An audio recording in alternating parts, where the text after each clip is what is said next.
tó gbogbo ẹ̀yin ọmọ nàìjíríà nílé lóko lẹ́yìn odi ọmọ yorùbá káàròjíire èèmọ̀ kútutu pẹ́bẹ́pẹ́bẹ́ ìròyìn àgbọ́sọgbánú ìròyìn àgbọ́banújẹ́ kan ló mọ̀ ṣẹlẹ̀ nílùú ìbàdàn lónìí òní gangan ni níbi tí ọmọ akẹ́kọ̀ọ́ Waec kan ọmọ onídàánwò Waec ti ń lọ ṣe ìdánwò tí bàbá rẹ̀ gbé sínú ọkọ̀ wọn àti ẹ̀gbẹ́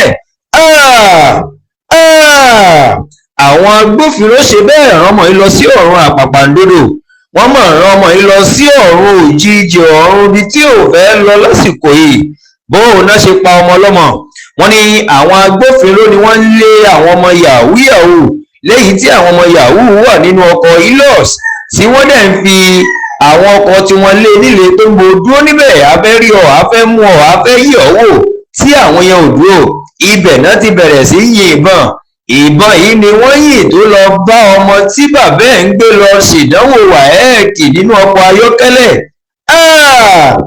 ẹ wo ìròyìn ò tá fojúbà bí èèyàn bá jorí àwọn bó débi ìṣẹ̀lẹ̀ ti ṣẹlẹ̀ lónìí yóò mọ̀ bù ẹkùn. ẹ wò ó ẹ̀jẹ̀ ń dẹnu dúró síbí sàǹbátìsì náà ni o ẹ máa bá wa bọ̀ ẹ máa bá wa ká lọ. Near Old Ife Road, we learned that a policemen, àwọn policemen, pé bí wọ́n ṣe ń lọ, wọ́n lé Márúwá, wọ́n ní Márúwá yẹn gba one way. So on their way going, wọ́n wá yìnbọn fún Márúwá. Ibi tó ti yìnbọn, ọmọ tó wà nínú mọ́tò, ẹni ẹlẹ́ni gbé ọmọ ẹ̀ lọ sí school.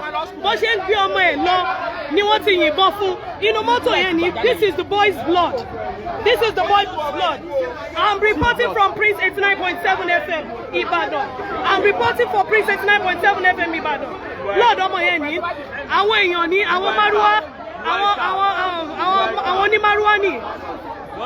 Mọ́tò wọn ni, these are the policemen. Yeah, these are the policemen. These are the policemen. I'm reporting from Prince 89. Reporting for Prince 89.7 FM. This is Welfare Hospital. Welfare Hospital.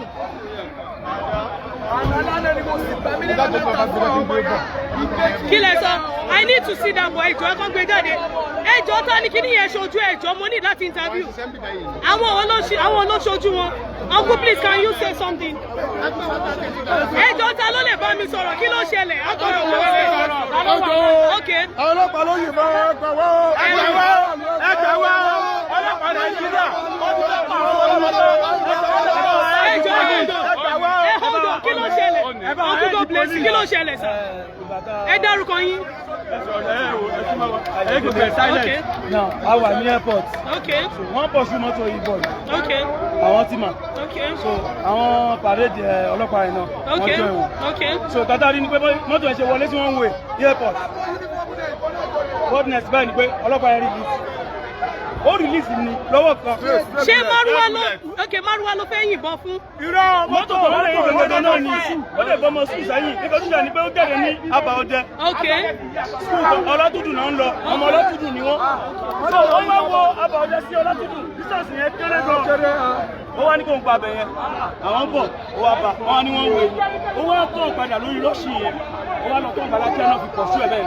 Nígbà tó pọ̀ sí ẹ̀, ó wá tán padà. Ó fi wọlé sí wọ́n wé yẹn.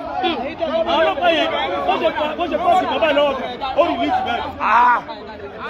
Ẹ máa bọ̀ kẹ́ wá wò tí wọ́n gbà wọlé. Okay. Ẹ máa gbà wọlé. Yà á fẹ́ lọ́wọ́ bí tí ìbọn gbà wọlé.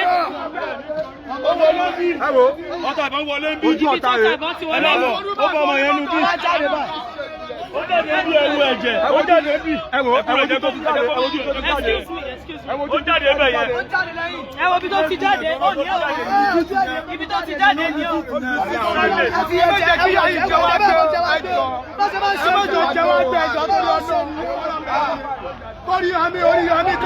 Ẹjọ́ bá ọmọ níbo ló gbé ọmọ yẹn síbo lọmọ yẹn wà báyìí.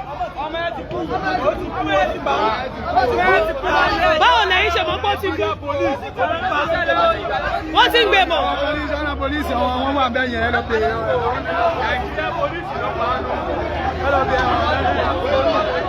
Good morning, sir. Ẹ káàárọ̀ sir. Ẹ káàárọ̀ sir. Good morning, sir.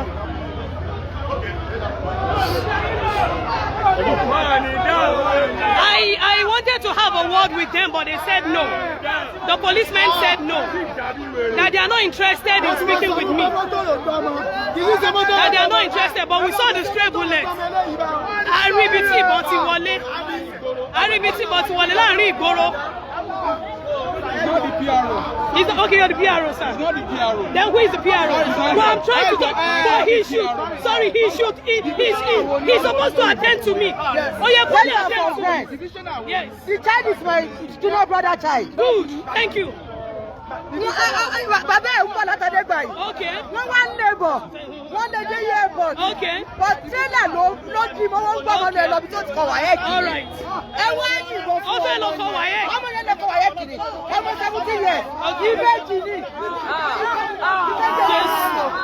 Ẹ wá pàtó ní wọn.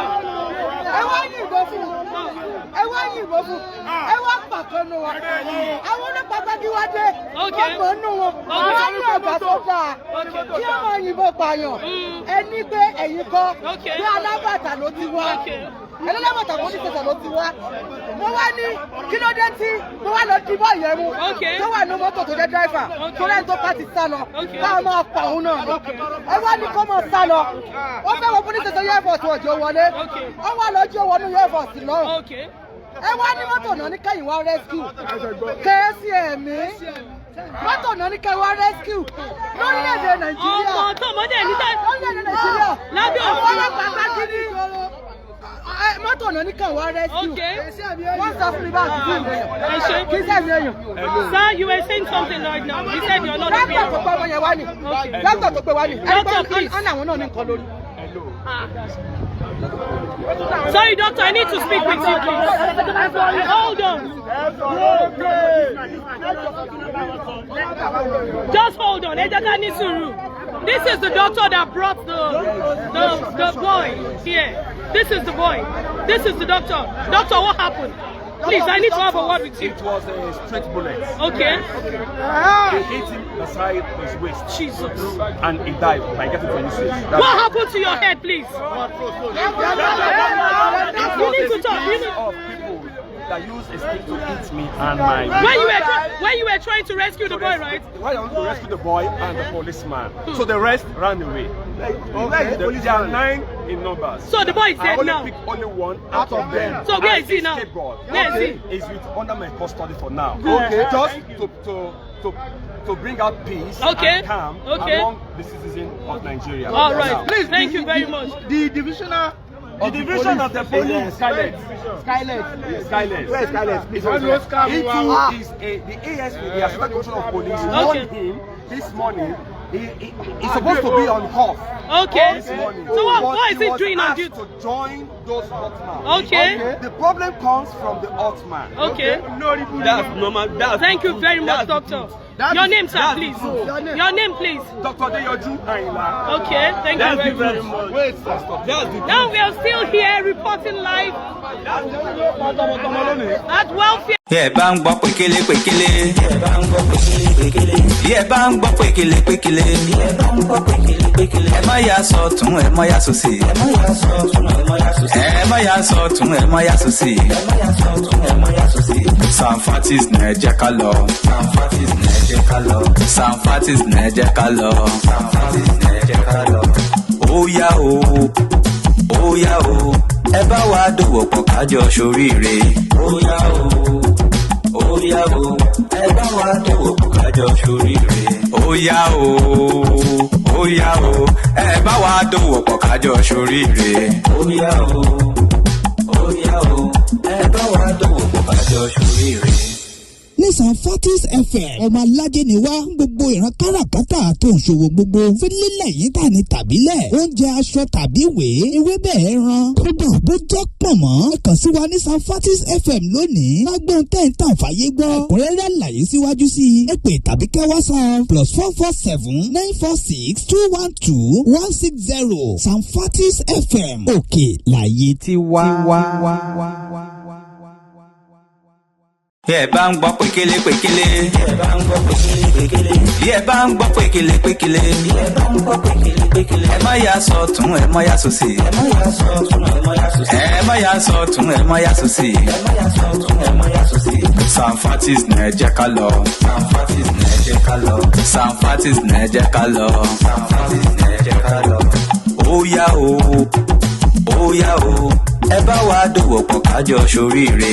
Óyá o, óyá o, ẹ bá wa dòwò pọ̀ kájọ ṣoríire. Óyá o, óyá o, ẹ bá wa dòwò pọ̀ kájọ ṣoríire. Óyá o.